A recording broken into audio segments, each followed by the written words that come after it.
you hear me?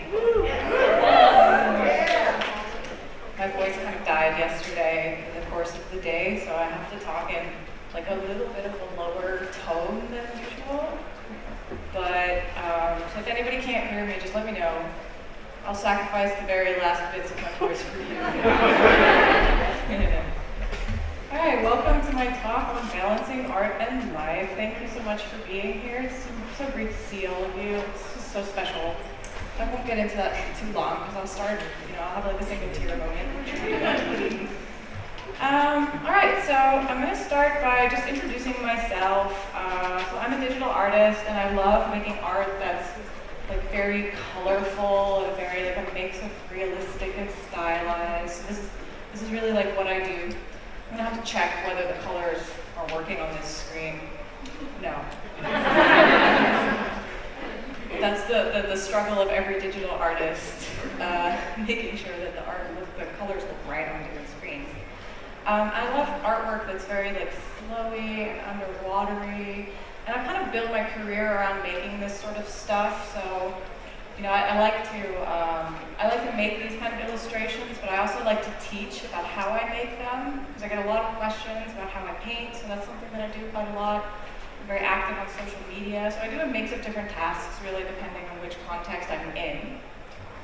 And I also love painting next to sort of like feminine characters and underwatery stuff. I also love painting like nature scenes with a bit of a fantasy touch. I really use my art as a way to kind of like explore the world and give it something magical.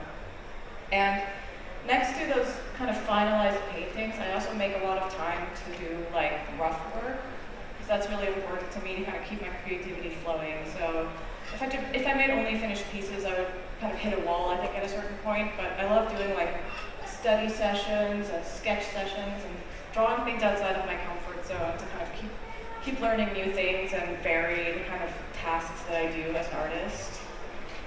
And sometimes I'll venture out into the world of traditional art, and it's difficult working without an undo button, but I do try. Every now and then I try to paint a little bit or use ink or sketching, and I find that a lot of my digital art skills can be transferred to traditional art as well, but not all of them, so it's always an interesting challenge to take on. And next to sort of making my own work, I've always done some kind of like character design work on the side, so I've kind of rolled into character design over time. And this is what my art looks like in the character design context. So I still work in a semi-realistic style. This is some work that I did for Guerrilla Games for Aloy. I don't know if any of you guys have played Horizon Zero Dawn. I haven't, because I'm not a gamer, but I do really love Aloy, and I love the whole universe that they created. So I tend to, like, most of my client work is basically this sort of stuff. So I'm working in a semi-realistic style, and a lot of it gets translated into 3D models later on. So that's sort of something that I didn't really expect to find as a career direction when I graduated, but I did roll into it eventually, and it's a good fit for me. And next to that, I also have some art books out. Maybe you've seen them in the exhibition. Yeah. And my art books are always a mix of examples of my art and also some resources and knowledge sharing. So that's really a good example of what I do really as an artist. I also have a Patreon. I don't know if any of my patrons have a Patreon. And I recently launched a new tier. That's my flame tier. And I'll talk a little bit more about that, how relevant this is to the conversation later. But basically, for this talk, I really wanted to make it a talk about mental health a little bit. I guess it's called Balancing Art and Life. And the reason why I wanted to talk about that is every time I go to an event like this, there's so much motivation. I see all these artists who are really determined to grow. And I see them looking up to their role models, looking for inspiration in the exhibition hall, meeting their heroes. People are working so hard and doing so much. And I see a lot of people just sketching, in the line and working so hard. And I've also, as somebody who attends events like this, I've seen a lot of artists say, you should draw every day, you should draw all the time, and you should work super hard and hustle until you get there. And I'm actually, not really a big fan of that attitude. I personally think that artists could benefit a lot from kind of the opposite message, draw less and kind of make time for other things, because art can be such an all-encompassing thing. I don't know if I think maybe a lot of artists here can relate to the feeling that it like defines your entire life, like all your free time comes into it. And for me, art started as a hobby and it became my work, and so I have no more hobbies basically. And so that it's been a challenge for me to try and find things outside of art, to do. So that was my motivation for creating this talk, like to really be like the anti-draw everyday person, and to be like the draw less and do other things person. So I'll get into that a little more in this presentation. I'll be talking about my background as a digital artist, and then I'll go into sort of how I think it's good to find some balance in your artistic practice. And I'll finish off with some tips and advice, and if you have time, we can just do Q&A. But first I'll talk a little bit about myself. So that's a little Loish. I always loved drawing. I have to see like all the stuff that I used to draw. So I always drew like people. That was always a thing that I loved. Princesses with really big dresses, cute animals. I really like in the bottom right corner you can see like a princess riding a dinosaur, and the dinosaur's a cat. I'm really proud of that one. So this is the kind of stuff that I drew when I was 8, and I always just drew for fun, and then my parents enrolled me into a lot of art classes, and in those art classes I learned to draw from reference. So I would get like pictures, and I would just copy that picture. And that taught me a lot about like, scanning images and getting like the overall shapes down, and translating what I saw into art, and I learned how to cross-hatch, and I got like really into cross-hatching. But my art was just like sort of realistic, like copying things in front of me or copying pictures. And then I discovered Art Nouveau, and that was like a huge game changer for me. I remember it was this exact picture that I saw, and I looked at it for so long. I couldn't get over it, because it had something like realistic, but also stylized. It had like something believable, but also so imaginary. It was this beautiful mix. So I drew my own edgy version of it. I was 15 at the time. Made her like a little like semi-gothic type. It's kind of a cringy drawing, but it really represents very well my obsession with this style, and with the thick lines, and there's just so much about it that imposes me. So here's some of my early drawings, and I always was interested in doing stylized work, but I didn't really know how to do it, so I was just playing around with different stuff. This is like one that I did in 6th grade, and I was just really into the idea of like a girl with a like fur coat. I don't know why. Her smile is also like really out there. It was sort of in the Spice Girls era. And then I kind of discovered manga, anime, I don't know, I was just playing around with it. I didn't know what I was doing, but eventually, I was like searching, trying to find my way in stylized work. And then I discovered digital art. I got my first tablet. Before that, I was drawing with a mouse as well, and that was a game changer for me. I think maybe you can see as well that like my style of shading on the right side was just layering it on and then using the smudge tool to be like smudging it all together. And I mixed all sorts of different influences, so I didn't really have much regard for like what was tasteful or not.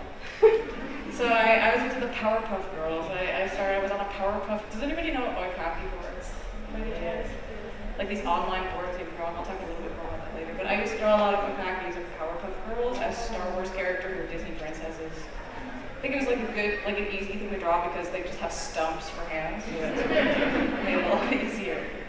So my art was a mix of Art Nouveau and The Little Mermaid. I think all of my work, to some extent, is an ode to The Little Mermaid, which I grew up watching because she's so flowy, she's so flowy and spontaneous, and I always loved that, and I was very influenced by early Zero's online art, and this artwork is by Aurore Blackcat, Aurore Demily, a French comic artist, and that influenced me a lot.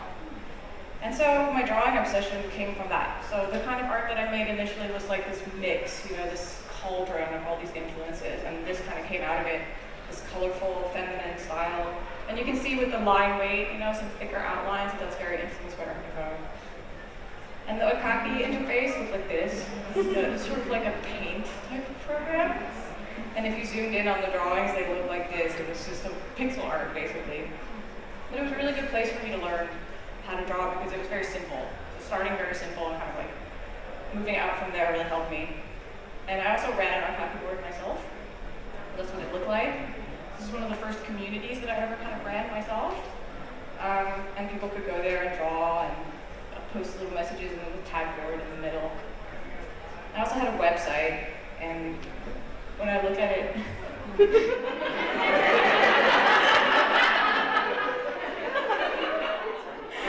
people would come up to me and be like, that website is unreadable. Like, you'd actually have to browse inside that little square to find the artwork. But it had a tag board, and that was really important to me. Like, a tag board was a spot where people could leave a message. And then you could click on their name and go to their site, and they would have a tag board too. So for me, from the beginning, it was all about like the social aspect of art, the community aspect. These are some other website designs that I had, which were equally impractical and unreadable. And then around that same time, I joined DeviantArt. I have my DeviantArt strap today. This was like this was my first daily top favorite. That was the first time that my artwork was shown on the front page, and that really started everything for me. But nobody knew my art before this. And then I suddenly gained some new followers, and that was a big moment. I remember just like shaking really when I was looking at it, like, oh my god. And this was my first DeviantArt journal. I love how it says, I decided to join DeviantArt because everyone else is doing it. I am a clone. So, yeah, I had no idea what I was doing. But the reason that I'm showing all this is just to show you guys that for me, like when I started out with art, it was for fun. Like, I had no intent of really going anywhere with it. It was purely for my own enjoyment. And I think that was really important for me. This is kind of what I looked like at that time. So I call it my dressing like a tent phase. This was my summer outfit. And this is the art that I made, right? There's like some contrast there. But art for me was an outlet. It was a way for me to express a side of myself that I didn't express in my normal life.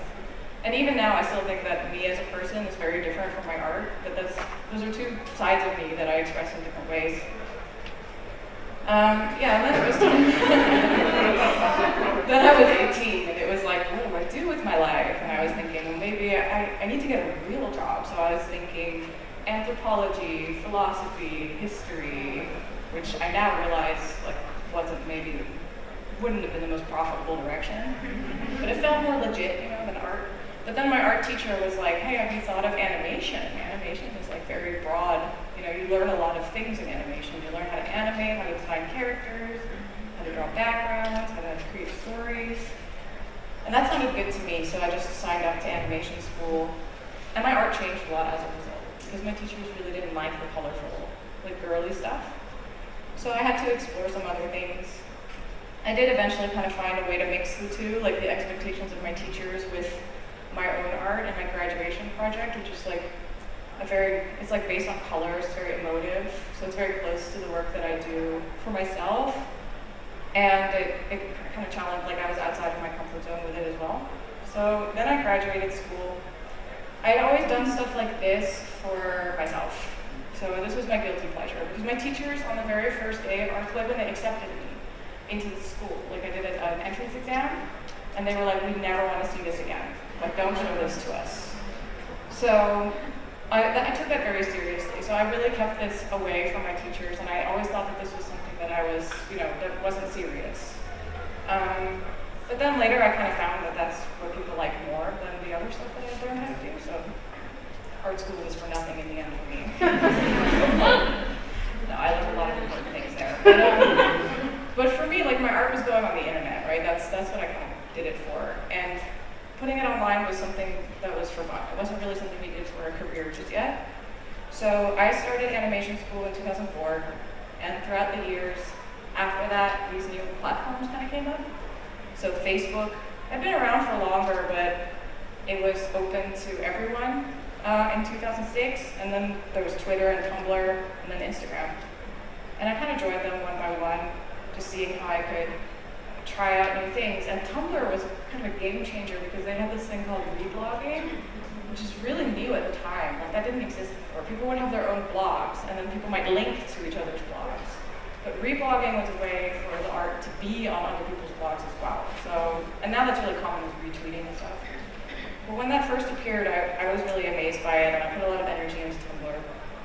And I also eventually realized that no one really wanted to see like my weirdly filtered vacation pictures.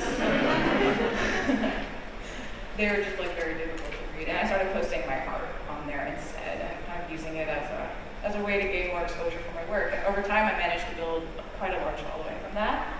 But it has a lot to do with the fact that I've been doing this since the beginning. So really building it up, from DeviantArt all the way to these social platforms.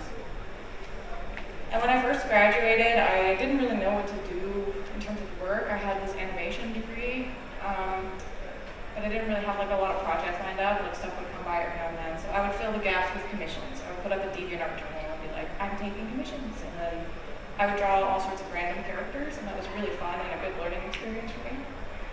And then I found that I was being asked for more and more like small game productions. I don't know if any of you guys remember Flash. Flash games. That was sort of my thing. Like there were a lot of Flash games being made, sort of like a precursor to like apps, And I was making a lot of concept art for that, and I was finding this really fun actually because I could work in my own style. And then eventually, like bigger clients came up to me eventually, bit by bit, and then suddenly, in a really short time frame, I had like a lot of big stuff going on at the same time. So I was working with Guerrilla Games on Aloy. I was being approached by Lego to do freelance work for the Lego Girls toys, where they use a bit of more realistic style to convey the characters. And I was also being asked to work on like cool commercial projects. So like I worked on an animated commercial for Coca-Cola. And all of these clients were like, really, they were like, oh, could you work in the evenings? Could you work in the weekend? Maybe you could squeeze this in here, squeeze this there. So I was like working really hard, in my little office. This is what it looked like back then. Just drawing all the time and trying to keep up with the demand of all that client work. And then eventually this meme became reality for me. Have any of you guys been here? I feel like all artists reach this point eventually, where you have that many layers and you forgot to name them. But yeah, I ended up getting like an injury in my arm from drawing too much. So I remember this one day I was like trying to hit a deadline, and at the end of the day I just couldn't hold my pen anymore. Like my hand was shaking. And it was really weird, like it just hit me all of a sudden at the end of the workday. And I just didn't know what to do with it. So I ended up having to take some time off, and with that time, rather than reflect on my life, I decided to just obsessively write and draw with my left hand instead. These are the ramblings of a lunatic. I just couldn't face the fact, I had nothing outside of art, it was everything to me. You have a question? Are you ambidextrous now? No, I gave up actually. Because I have my in-laws, one of my boyfriend's cousins is a physical therapist, and he was like, well, you can also get injured in your left hand, and I was like, and then I realized my grand plan was not so great. But yeah, at this time I really had to I was hit with something rough, like that it had become my whole life, and I know that maybe some of you have had injuries before, so to really quickly get into what helped me, I do think if you ever have an injury, you have to figure out the solutions for yourself and definitely see a professional. But for me, stretching, taking breaks helped a lot. Working on my setup, making sure that my the chair was better, that also helped a lot. And taking regular breaks, so I even installed a little a program that would just give a pop-up that I couldn't click away, that would force me to take breaks. Stuff like that really helped over time to bring down the intensity of the injury. But the main thing that helped me was changing my mindset. So I kept running into the injury again and again over the course of many years. I was able to draw, but then I would sometimes have a couple of bad weeks. Then I would have to scale down again. But only when I changed my mindset did the injury truly go away. And the mindset change that had to occur was that I had to realize that a certain state of mind would trigger me to sit in a bad posture and squeeze my pen too hard and freak out, basically, as I was working, and that would trigger the injury. So I realized that working for those big clients, working for these big names, did something to my brain that caused me to kind of panic while I was working. And when I started focusing on fixing that instead of fixing the arm, I was able to really have some genuine change when I realized that clients, they move on to the next artist when you're gone, and you're the only one responsible for your own health. And to let things go and tell my clients really way earlier in the process that I can't do a certain amount of work, that's helped a lot. I've also had a bunch of other injuries, so, I've had I like to go running and I've run into some random injuries from that. What I learned, so I've done some physical therapy over time, and what I learned is that, the injury, when you have an injury somewhere, you think that's where the problem is, so you start to focus a lot on that specific area, right? So I had pain in my elbow, so I was always massaging my elbow. But the treatment that I got was addressing the areas around it, actually. So they would say, don't focus on the knee or whatever's causing the problem, but just strengthen the muscles around it, strengthen your core, strengthen your other muscles, because they can take the stress off of the injured area.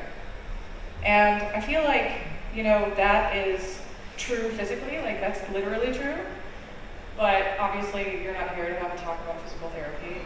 This is about art. It's also metaphorically true in the sense that when you hit a wall in some aspect of your life, it doesn't always help to focus on that specific thing and try to fix it by hyper-focusing on it. It sometimes helps to work on other areas of your life, take the focus away from that thing that's really stressing you out, get more of an overview and get more balance. And so, if the injury is your art, it could be that you're hitting you're not inspired, or you're art blocked, or somehow it isn't going the way that you want. And people are always how do I change that? How do I draw better? How do I put more time into it and improve my creativity? But sometimes it's not about actually doing that, but it's about letting that go and looking at other parts of your life. And then your creativity not only heals if you're running into a problem, but it can also start to thrive and grow again. It can become stronger than it was before. So that's sort of the idea behind this talk. So the idea is that I want to talk a little bit about other areas of your life that you can strengthen so that your art can thrive.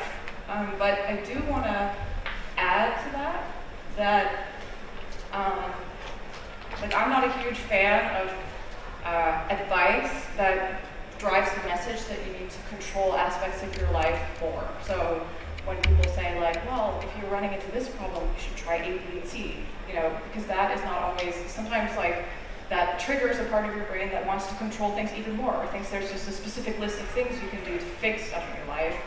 But not everything is within our control, right? So not everybody is in the position to make specific changes. And for me, it was actually letting go of control that was part of that mindset change. So when I had that injury and I started drawing and writing with my left hand, that was obsessive need to control. And when I let that go, I just accepted that some things are outside of my control. That's when things got a lot better for me. So even though I'm going to give a lot of tips and advice and stuff you can do, realize that you can't always fix those specific things. It really depends on your personal situation, and sometimes now is not the time to deal with it. You can deal with it later. Basically, don't become a control freak like me. All right, a sip of water first. So I'm going to talk a bit about those metaphorical muscles that you can strengthen around your art. And I kind of broke them down into three main categories. So the first one is ways that you can manage your time so that you can get the most out of the time that you spend with your art and your creativity. The second one is enriching your experience with art by bringing new things into your artistic practice. And the third one is just completely disconnecting from art altogether.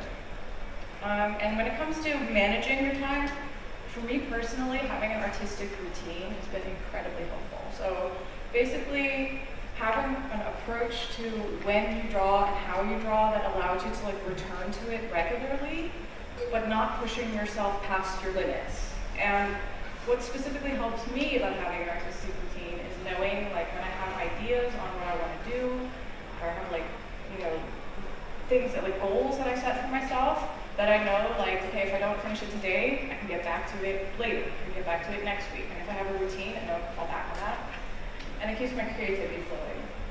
So doing things like rough sketch sessions is a big part of that artistic routine, and it keeps me motivated to create more finished pieces as well. And second of all, and artistic routine for me is also a lot about thinking about how much time I spend on what. So it's not just about I'm going to draw this day, but also dividing it between, okay, I'm going to spend this amount of time studying, I'm going to spend this amount of time creating a finished painting, I'm going to spend this amount of time on the other tasks around art, like emails or whatever, managing your social media, like figuring out how much of my time I want to spend on each different thing. So that really helps me to keep that sense of overview. Setting attainable goals. A lot of the information is kind of fallen away here, but setting attainable goals is a lot about making sure that when you set goals for yourself artistically, that they are like, that they can be measured, like whether you reach them. So a lot of people, when they say like, okay, when people think about what they want to do with their art, they say things like, you know, I want to make like my best painting, or I want to improve like in color. And those are things that just literally can't be measured. So when you make art that like, you know, fits that goal, you don't know whether you hit it because artists are super critical to the works themselves and they'll move the goalposts. So keeping things attainable is a lot about like saying, okay, I'm going to spend this amount of time drawing, or I'm going to make this number of drawings. And those are things that even if you don't feel happy about the art, you hit those goals anyway. And I think that's a really big part of having like a healthy approach to art. So this is an example of my weekly schedule. You can see that I do like tasks in the morning, and I think about when I do, you know, Patreon stuff and social media stuff, but also just when I draw, you know, and I try to just keep that attainable, and that allows me to do it for a longer period of time. And inspiration. So I put inspiration in managing our time because I feel like inspiration is something that needs to be managed because you can get over-inspired. You can get like completely overwhelmed by all of the options, which is something that I feel when I'm walking around here in the exhibition hall and I see like all those incredible artists, and you see so much, you see like one artist, and you're like, oh, I wish I could do that, and then you see another one, you're like, oh, I want to be able to do that too. And then you get like way over-inspired, and then you can't do anything with that information, you know? It's just washing over you and you get lost in it. So I feel like inspiration is also something that needs to be managed in the sense that you need to know when you're over-inspired, and you need to know how to like channel that inspiration into something like that you can do actionable steps from, you know? So if you see something that you like, and you're like, oh, that inspires me, I'm gonna do something with it. So like, know when to file that away, know when to come back to it, and do something with it. So it's a lot about managing how much inspiration we get and what we do with it that makes it something valuable for our artistic practice. This is an example of something that inspired me a lot. So I saw this picture, and I just really loved how it looked, and I just wanted to do something with it. And it was a very like simple moment, but I just really wanted to do something with what I'd seen. So I put it in my, it's a photograph by Huang Zhu, and I put it in my Pinterest folder, and got back to it later and made a painting from it, and I did that painting in incremental steps according to that artistic routine. So that really helped me. The second category was enriching our creative practice. And I think that you can make your creative practice something that's more rewarding and enriching when you set like bigger goals. And that's something that for me is like counterintuitive to do, because I'm just very much like, I just like to make random drawings. But I know like whenever I talk to other artists, they're like, oh, I have this whole comic idea, I'm developing an IP, you know, they're doing like these wild things. That is something that drives your creativity, that keeps you motivated for a longer period of time. And that's just such an important part of developing our art. So in my case, I set the goal to paint more environments with like big, vast environments with small characters in it. And that's a way for me to set a larger goal that motivates me for a longer period of time. Being part of a community, also very important, I think. Making sure that you're not the only one that's going through something with your art. So you have artist communities, but you also have communities outside of art, right? I think it's really important to have like a lot of friends and people that I talk to who have nothing to do with art, so that I'm not always in the art bubble. But it's also good to talk to other artists and know that you're not the only one struggling with something, or to relate to one another. And bringing other interests into it. So I recently launched a Discord community and for my patrons, and a lot of them are sharing their work and talking about what they do.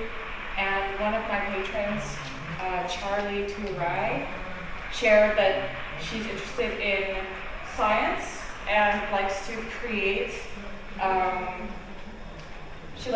like art that she puts under the microscope and then recreates with like beads and crafts. And I think this is a really cool example of bringing your other interests into your artistic practice. Like, you can't only be inspired by other art all the time, right? There's also things outside of art that need to inspire us. So that's a big part. Like, for me, that's hard because art is like my main hobby and my main interest. So I do have to like really actively seek those interests out, but it's a really important part of making sure that our relationship with art stays healthy. And the last part is disconnecting, and I just don't really like talking about that part because I'm so bad at it. I don't know how to disconnect from art. So this is sort of how it goes for me. So I'm like overwhelmed with work, and then I'm like, I need to do something outside of work, and then that becomes yet another task on my task list. It also feels like an obligation to me sometimes, but I do try to do it. So I do set goals every now and then to just be like, all right, what's my hobby going to be? I'm going to, I don't know, what do I do? Go for hikes or go for stupid walks for my stupid mental health.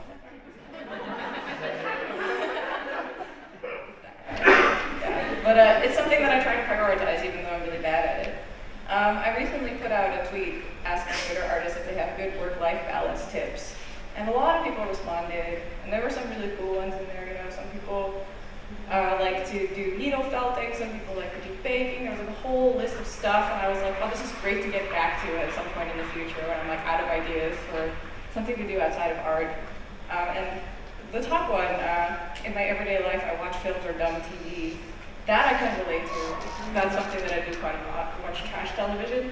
I really like doing activities outside of art that are like that aren't part of a curated life, so that are just something that's so ridiculous or so in such poor taste that like you don't share it on your socials, you know, your online identity. It's just something you do purely out of guilty pleasure. I approve of that kind of stuff. Self-care. Yeah. This for me is self-care. Like just sleeping longer, taking breaks. But I think there are two kinds of people, right? You have people who are who need like some extra motivation, and they need to like get it like really you know, take more action. So there's people who, for them, self-care looks like, you know, making more time for yourself, like taking a bath with candles, I don't know, like cleaning up your room. For me, self-care is doing less and just giving up. You know, that has always helped me. Not too long, of course. Get back to work the next day. And the last thing that I would categorize under disconnecting is take time to observe. And by that I mean like observe without feeling like you have to do something with it. You know, you don't always have to do something with it. So if you see something really beautiful, or you go to a nice place, you don't always have to take a picture of that and share it with everyone. You don't always have to use that as a spark for a drawing. You can just look. Just let it come to you. That's why I never draw when I'm on vacation. I just want to take in my surroundings and experience life. And then when I get back to art, I'm re-energized, you know, and maybe then is a good moment to kind of channel that into my art. But in the moment, it's good to just observe and let go. So those are basically the ones that I could think of. I think, you know, those are the ones that work for me. And I think everyone has different sort of activities that they can do outside of art that would make their art better, that would enrich their artistic practice. And I think it's good to think about what would work for you. You know, reflect on if you hit a wall or you feel like creatively drained or whatever, to think about things that you can do outside of art that would make your relationship with art better. But these are the ones that work for me. And I want to finish off with some mental health tips for artists, because I think artists face like unique mental health challenges that are different from what a lot of other people go through. So artists have a lot of negative self-talk, and I think that's because we start out not being where we want to be, and we want to grow, and we want to improve, and we compare our work to the work of other artists, and we say like, oh, I want to be like that, which can be very motivating, but it can also be like a way of bringing yourself down, saying like, I'm not good enough, I need to be as good as this person. And the more your work improves, the more your goalposts will shift as well, and you'll see even more artists that are better than you. And especially with social media, you'll always be comparing yourself to other artists. And then it gets to a point where it's going to hold you back, right? And it's going to be like a negative loop in your mind. So I think it's really important for artists to know that even though negative self-talk has helped us at certain points in our creative growth, it can also hold us back, and we have to like lower the volume on it. And by that I mean like, you can't shut those voices out. Like they're a part of your growth. They helped you at a certain point, so you can't like completely eliminate them. But you can like lower the volume. So for me, things like listening to podcasts while drawing helps me. Then I'm like listening to something else, you know. Or a tip that I've given in one of my tutorials is just give that negative self-talk voice a name and just have a debate with it, you know, and be like, hey, Bob, there you are. Well, I disagree, you know. It's really corny, but you have to externalize it a little bit, right? I think we have the tendency to believe that if we have negative thoughts, that they're real, when I feel very negative, I'm like, oh, that's the truth about how I feel, but it's actually just one of many thoughts that's going around. So for artists, it's really important to accept that that's always going to be there, but that we don't always have to listen to it, and we don't always have to believe it. Ups and downs are normal, so it's really, like, if you want to have a long-term creative career, you want to create for a long period of time, you're going to have moments where you're, like, really improving fast, and people are saying you're doing great, and you're hitting a lot of milestones, but then other moments where, like, you're just not doing that great, you know, you're just not in a good routine, or something else is demanding more attention, or your art isn't improving as fast anymore. That's okay, like, you can't change that. You know, it's just part of it. It's part of, like, the ups and downs of life. So whenever you find yourself not improving as fast as you'd like, and things aren't going as well as you want, like, it's okay, just ride it out. We all go through it. Every artist goes through that. I also believe that progress is not always linear. So these are some drawings that I made over time. The first one was in 2001 when I was really, like, struggling to draw anything from my imagination. And then I would redraw it every couple of years. And I think what's really interesting about this one is that the first version from 2001 is, like, more flowy. And then my art got more angular over time, but then later returned to something more flowy again. So even though I improved, like, I kind of cycled between different stylistic approaches depending on what worked for me at that time. And I do think that every artist, like, kind of doesn't, you know, we like to think of our improvement as being, like, linear, just going towards some kind of amazing endpoint where we're, like, the best artist we can be. But the truth is, like, you're going to cycle between different interests and different styles and different ways of drawing. And it's not always linear. So don't be too hard on yourself if you find that you're not growing in the exact path that you like. And in the end, I think slow and steady wins the race. So it's very much like the tortoise and the hare story. If you can just draw regularly at manageable intervals and don't burn yourself out the way that I did, just take it slow and dedicate, like, reasonable amounts of time to your art for a long period of time, you'll be able to create so much more than if you're working yourself, just going way beyond your boundaries, working way too much. You'll end up burning yourself out, you'll hit a wall. A lot of people also get into a bad mental space with their work, and it takes a lot of time to get out of that. So it's better to just take it slow and steady and accept the feeling that you may not always be doing the maximum, but you're doing enough. That's something I think is very important. So some quick tips to finish off for maintaining balance. I think it's important to regularly reflect on how you're doing. So that's something I'll talk a little bit more about in a minute, but basically, like, what I like to do is do weekly reviews, monthly reviews, like certain time intervals. I check in on how I'm doing and whether I'm hitting my goals. And the reason that helps me is so that I can check in on whether, like, I still want to achieve those goals, you know? So if I don't hit a certain goal, I'll, like, ask myself, like, okay, is this something I want to do? I kind of want, like, I just check in every now and then to see if the work that I'm doing is leading me to the bigger goals that I want to achieve, so that I can cut out things that aren't working for me. I think consistency is more important than drawing often. So, like I said, slow and steady wins the race. And adjust the dials regularly. So that's what I do all the time. You know, whenever I hit a wall or whenever something isn't going the way that I want, I'm, like, so disappointed in myself initially, and I think, like, oh, I'm not doing this right. But actually, like, those moments are really important because they're just moments where your body is telling you, like, wait, change course. You know, this isn't working for me. And it's a moment where you have to say, like, okay, I'm feeling a lot of pain in my arm, or I'm feeling very tired at the end of the day. It's time for me to scale back, or it's time for me to change course. So those are all things that don't mean you're failing. They're just hints. They're built-in systems that your body has to tell you what you can take and what you can't take. And it's better to just listen to them and adjust those dials regularly. So this is a book that helped me a lot. Grip, The Art of Working Smart. It's by a Dutch writer, Nikolai Lockertsen. He has the English version now. And it does come with some caveats. It's like a productivity book. And I like productivity tips, but I also dislike them in a way because they're very much like, Steve Jobs did this, and therefore it's like a quote from Elon Musk on his great success. And then I was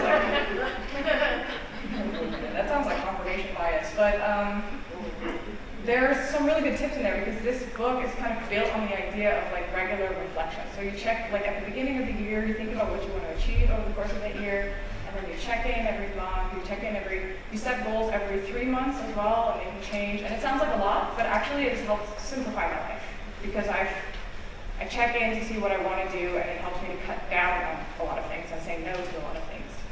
But it could be for some people that applying this methodology will lead you straight into a burnout because it makes you feel like everything is possible, right? And then you get obsessed with hitting those goals. So I think it's important to balance out stuff like this with other books. But, and I also wanted to add that over there on the right is kind of what my weekly reflection looks like. So I start with just some quick bullet points of how the week went. And then I will say like what went well and what didn't go well, and I try to keep that short as well, because otherwise you start to ruminate and dwell on things. And then I think about stuff that didn't get picked up, and I ask myself if it's worth carrying through to the next week. Sometimes it isn't. And I'll think about what's coming up next week, and then I plan it out. And that really helps keep my sanity. You know, that helps me to know what's going on and what's the most important thing at that moment. These are two other books that I think are really great. So The Artist's Way is a book really about art block, except it's more like writer's block, so it's written by a writer, and she sets out like a whole method of reconnecting with your creativity, and it starts with these things called morning pages, where you just write out like a page of text every morning, just whatever comes out of your mind, and that's helped me through a lot of rough times where I feel stuck in my own thoughts. But it also has things like, you know, dates with yourself to rekindle your creativity, so like making time to go to a museum, or it has a lot of great ideas. It's very spiritual, which is also not entirely my thing, but there's so many nuggets of wisdom in there that you can use if you're feeling lost.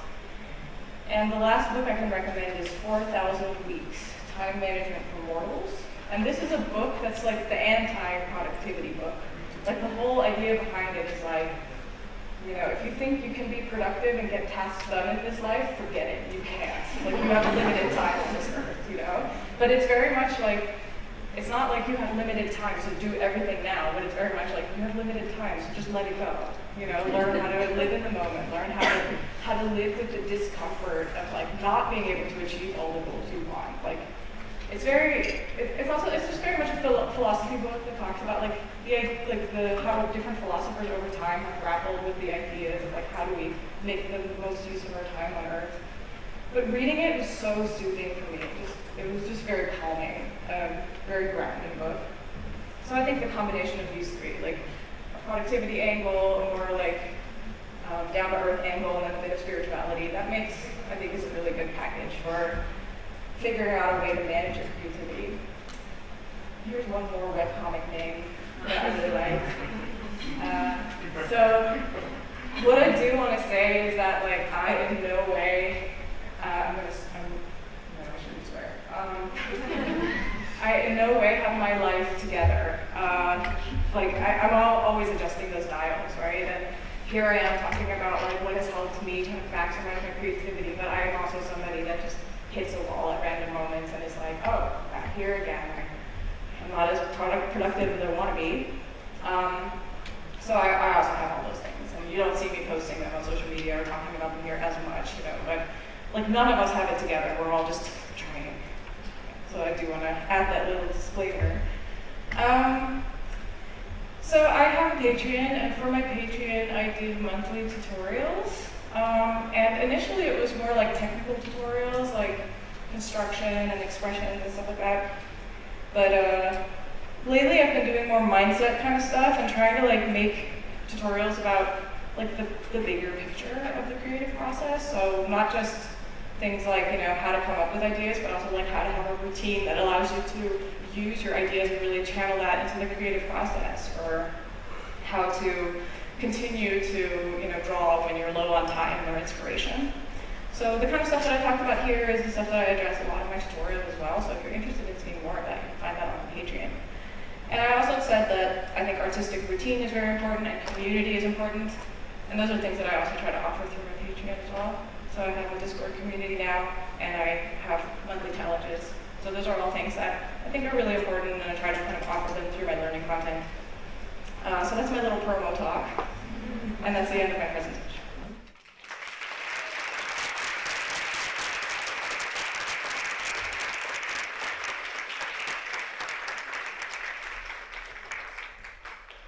So yeah, I guess we have time for questions.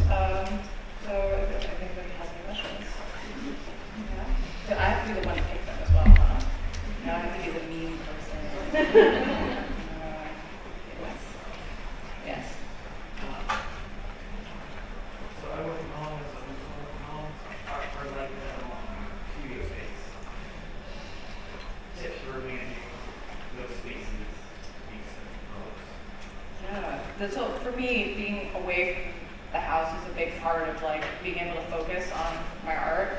But you can also like kind of have that same effect, I think, within your home by just creating spaces that are, or spaces or like, I guess, settings, or rearranging things in your house to put it in a certain mode. So like, it's just really important to tell your brain like, this is our learning space. Now we're eating, you know, to like make those changes. I guess having like rituals and routines to kind of make that switch is really important, that it doesn't all blur together. And if you have the luxury of having a separate space to be able to work, to really also like make sure that those boundaries are respected. I don't know if that's helpful in any way. I think that's the most important thing. Ben? I'm really wondering what type of chair you have for your desk and like home. I don't remember what kind I have. I bought it on like a Dutch Amazon type of. It's called Adams, but I think it's like a Dutch brand. But no, the most important thing for me is like, I guess the tips that I can give for a chair is like make sure you get one that can be adjusted and modified. Because like, so to get kind of technical, like you have to make sure when you're drawing that your arms are not less than 90 degrees, right? So you have to make sure that your arms are like 90 degrees or more when you're drawing. Because that's why one of the reasons why I had that injury, because I was drawing like that, like on the screen, and that's really bad. So you have to make sure that your chair is like high enough so that your arms aren't like bad, and you also have to make sure that your feet are like firmly on the ground. So if you get a chair that has like adjustable, like, you know, that you can sit straight up and can be adjusted so that you're sitting well, that's the most important thing. So there are many chairs that fall into that category. But I also heard people say once that like it doesn't actually matter which posture you're sitting in as long as you're relaxed, right? So some people never get an injury even though they're sitting like shrimps, you know, because they're comfortable and they're relaxed. And I learned as well that stress is actually the main factor that causes the injury. So look for something that can be adjusted so that you can find what works for you and like reduce your stress as much as possible, I would say. Okay, oh my God. Yes. So, what have you done in the past, I guess, when you already reached burnout, and how do you get out of that? Yeah, so for me, like what I had with my arm was my kind of burnout, because mentally I just keep going, I push and push and push, and then my body is what gives way. For some people it's the other way around. Physically they remain okay, but mentally they're like, but it's the same problem. I think it's like going past your boundaries too much. Yeah, what helps me is like scaling back to the bare minimum every time. So just being like, okay, what can I cut out? To make this a super personal conversation, I've also had like a lot of struggles with like my mental health in the winter. So like the winter, the sad seasonal affective disorder. And I managed to like get through a couple winters without that because I got the advice of like making a whole map of the signs that you're doing good, the signs that you're doing bad, and the signs that you're about to start doing badly. And for me, it's like really specific things. Like when I'm doing good, I like have energy and I'm like open. But then when I'm starting to go badly, then I start initiating a lot of really heated discussions with my boyfriend. So the poor guy, he has to deal with like, I'm like, what do you think about this? And then my boyfriend is like, I don't want to talk about it. And I'm like, why not? And then I know that I'm like kind of going in a bad direction. And then when I'm not doing well, I'm like shut down. Like I don't want to talk to anybody and I feel very attacked. So those are like really personal signs for me. And what I have is like a whole map of those things that I can refer to later. And it's weird because when I made that whole thing, I was like, this is obvious. I can think of this in the moment. Yeah, but usually when I start to feel bad, I'm like, I look at that list and I'm like, oh my God. And then the whole technique is to like know what to scale back to. So for me, things like just making sure I go to bed on time and waking up on time is like where it starts. And just making sure that I eat meals at the right time. So those are the bare minimum things. So then I make sure that's in order, and then avoid heated discussions with my boyfriend. And then I can start building up, you know, slowly building back up as my resilience improves. I don't know if that makes sense, but I feel like that's a kind of like, so for everybody those specific puzzle pieces will be different things, but if you map them out and you have, when you're doing well, you can look back at it later, and then it's actually really easy to figure out what to do, because those bare minimum things are not like physically hard things to do. You just have to remind yourself that that's okay. Yeah. I was curious because I have struggled on and off throughout the years with burnout, and I've also physical injury. I at one point had carpal tunnel syndrome in both my hands, so very devastating. And I totally relate to that whole experience of like wanting so badly to draw and just not being able to. And I also struggle a lot with control, both in my heart and my mind. And so I was wondering, because it's the one thing I keep struggling with, like I'm therapy and everything, just like how do you practice having grace for yourself when like you recognize like I need to let go of like whether it's pushing a deadline or just being patient with yourself in the process of your growth, like how do you practice having grace with yourself through that time? That's a tough one. Like, I don't really know. Like, I do try to have, like, again, those bare minimum things that I need to do, and to, like, be proud when I am able to do them through rough time, to, like, kind of scale back, the things that scale back what I do, and also scale back my expectations of myself.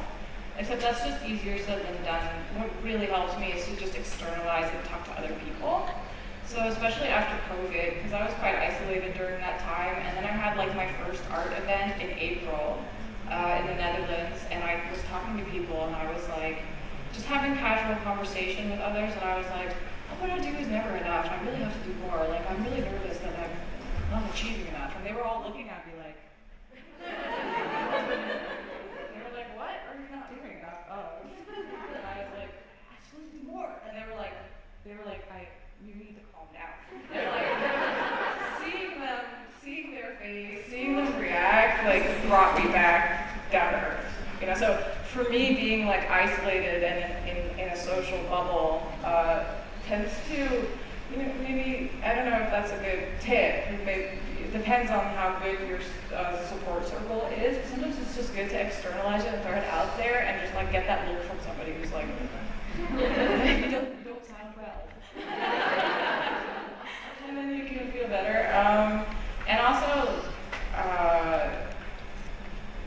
I guess what has helped me the most to kind of stop being as hard on myself is to kind of like, this may be kind of an out there tip, but I'm very tired, so I have no limits here. But I had like driving anxiety for a really long time. I was like afraid to drive for 13 years, and now I'm like driving again, and it took me a while to get back to it. And I realized that like what really helped me to get over that anxiety was to just like be angry when somebody messed up. So like, I used to be like, if somebody was like tailgating me, I'd be like, what am I doing wrong? And I'd get scared. And now I'm like, I intentionally slow down to like see them.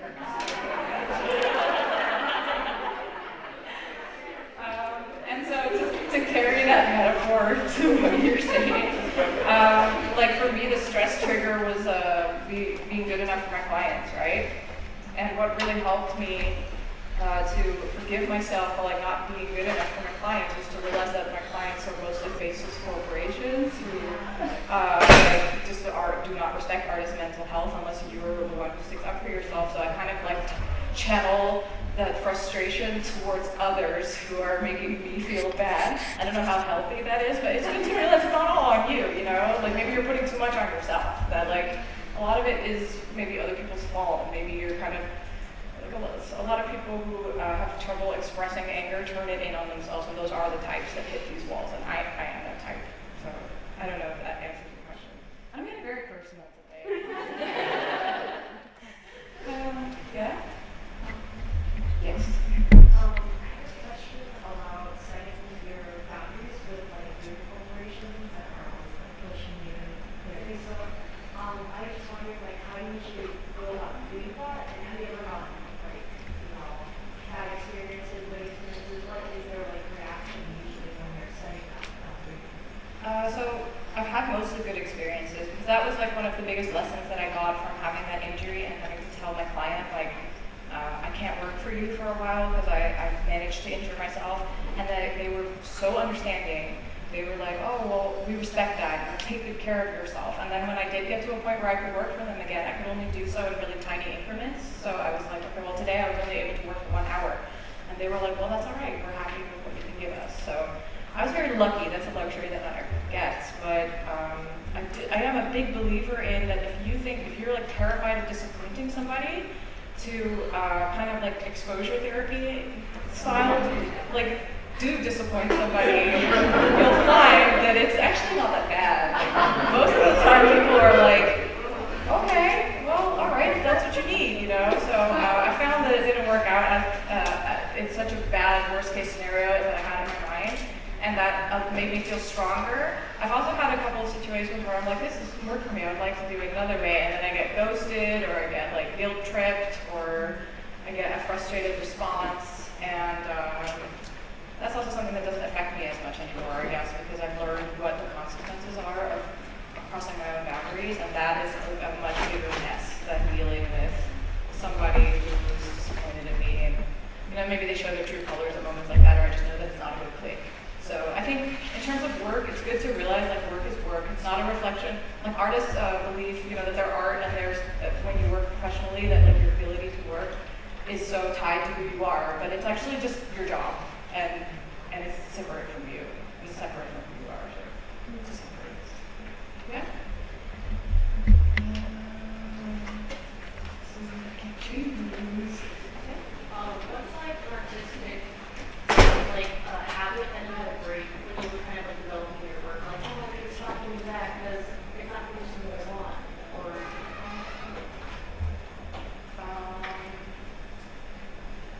so I had it for a while where if I wasn't doing like regular study sessions, that my work became it stagnated a bit too much because I wasn't getting enough like fresh ideas for different techniques. So when I started, for example, when I set up my Patreon, I started doing like studies again, and I drew like things like clouds and birds and stuff for the first time in a while, and then I realized that I couldn't really draw that with my skill set that I had at the time, so I started doing a lot with the lasso tool, and that became like a huge game changer in my technique, because I was hitting a wall, and I was like, how do I do this? And actually that painting with the white and the red ribbons was like the first painting where I used that technique, and I think it showed in that work that it was like a step forward from the paintings that I was making before. So when I don't have those regular sort of like sketch and study sessions, my work just starts to become too insular and too much like it's missing some outside input, and focusing too much on making paintings. That really killed my creativity after a while, because I was doing too much client work, and then the free time that I had, I was like, I have to make a really beautiful painting. And that wasn't working, and I was missing the ability to kind of play in my work, to like have fun, So that was what didn't work for me. But I think for every artist, it's like something else. It's good to like look back and like if your work isn't looking the way that you want, to resist the urge to be like, my work isn't good enough, I have to work harder. And instead, like try to let that thought go and be like, what specific aspect of my workflow could help me more at this stage? Does that answer the question? yeah, there's more on your Patreon. You posted like painting seafoams and you did the lasso tool. Yeah. I was like, oh my god, like I've never seen that. Like, cool. Yeah, I was very happy to discover that. I was like, wait, this tool has always existed, and yet I never used it. But yeah, it came at the right time. You in the back. The amazing mask. Hi, I'm also an animation student, so I was wondering, where did you study? It looks like you didn't have the best experience, but still. Yeah, the first year I studied animation was in Belgium, in Ghent, a study called Mascot, and there they were like, it was a weird situation, because the teachers were like all like fossils from like previous decades. Yeah, the whole school was set up by like this one specific animator, like this legendary artistic animator in Belgium, and then like all of his students were the teachers, but they were all like past retirement age, and they were like, we don't like digital, they didn't want me to use Photoshop for anything. It was very hard they just didn't understand me. I was just some weirdo who drew colorful khakis and Little Mermaid too much. I understand.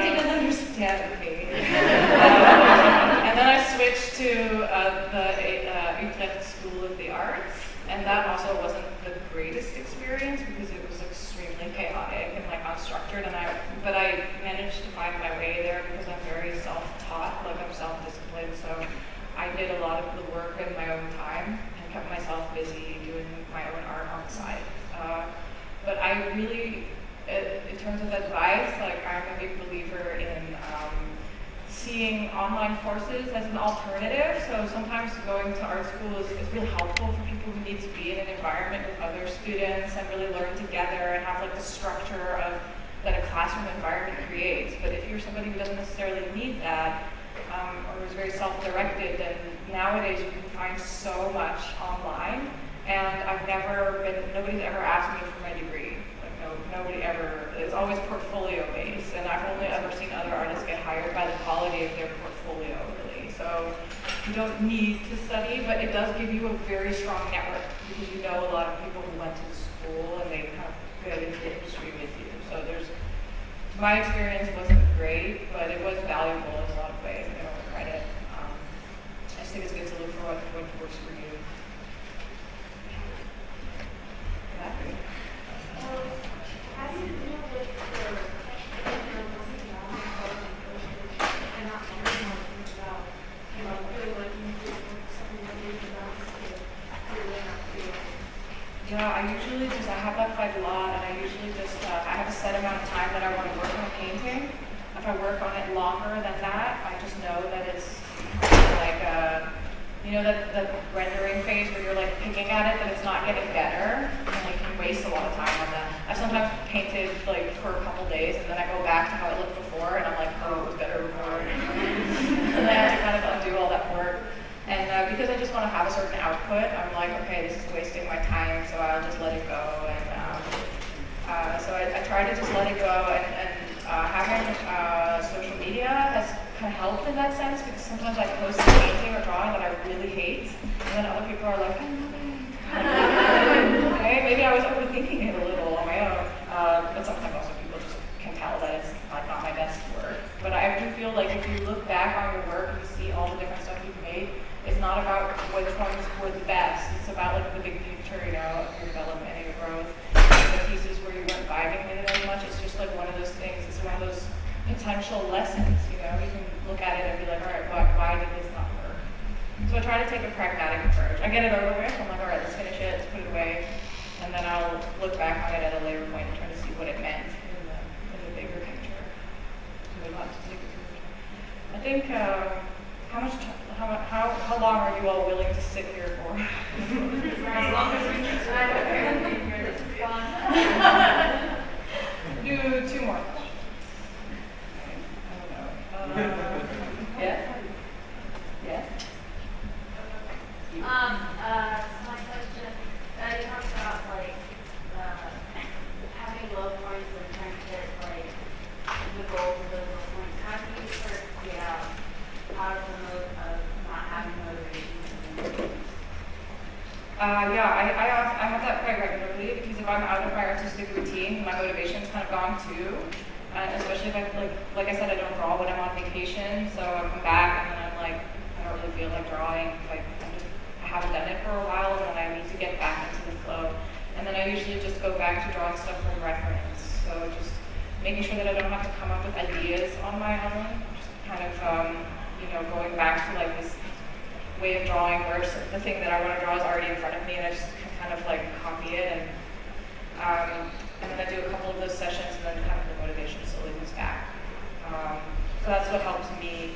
I think in general it's good to find what is something that is like low end, like doesn't require too much. Like where's the speed bump for you, right? What's the thing that like the hurdle that kind of stops you from creating? And for me, it's often like the very beginning part of the process where you're like, okay, what am I going to draw? Like that very first part. And if I can bypass that, then usually I can get into the flow a lot easier. So if you know like what it is that kind of like stops you from getting into it, to try and figure out a way to like minimize the impact of that part of your creative process.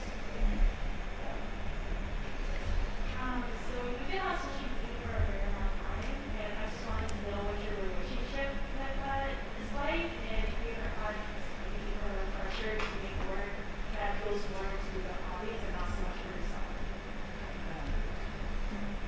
Yeah, I have a weird relationship with social media because I've been like posting my work online since I was like 15 such an integral part. I'm trying to do math. I think that's like more than half of my life.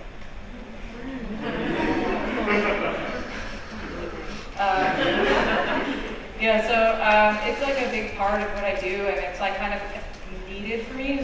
So like when I was showing kind of how things evolve for me in terms of social media, like sharing my work online is a big part of for me to like make sense of what I do, and like being part of a community kind of continues to motivate me. So if that fell away, I don't know. I think I would still draw, but I don't know like how motivated I would be to do that as much. So it's like really important to me, but it has my relationship with it has evolved a lot because I'm turning into one of those like old boomers who's like the good old days. The number of times in the last 2 days that I've been like DeviantArt, the good old days.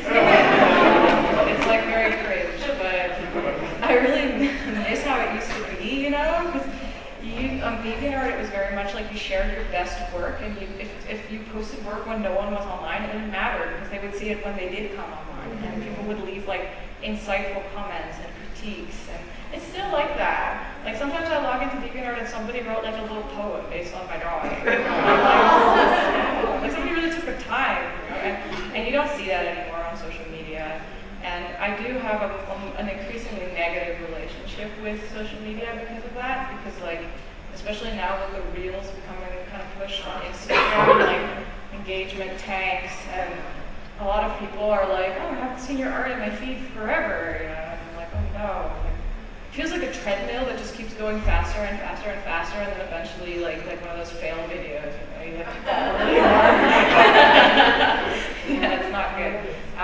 So I try to really keep some separation. Like I really try to create a boundary, like to separate social media from me. Like have a lot of my life happen entirely outside of social media, where it doesn't play a role, and to disconnect from it regularly, and to remind myself that it's a marketing tool. It's not like a jury system to judge how good your content is. It's like, it's just a way to market what you do, and marketing is separate from creating art.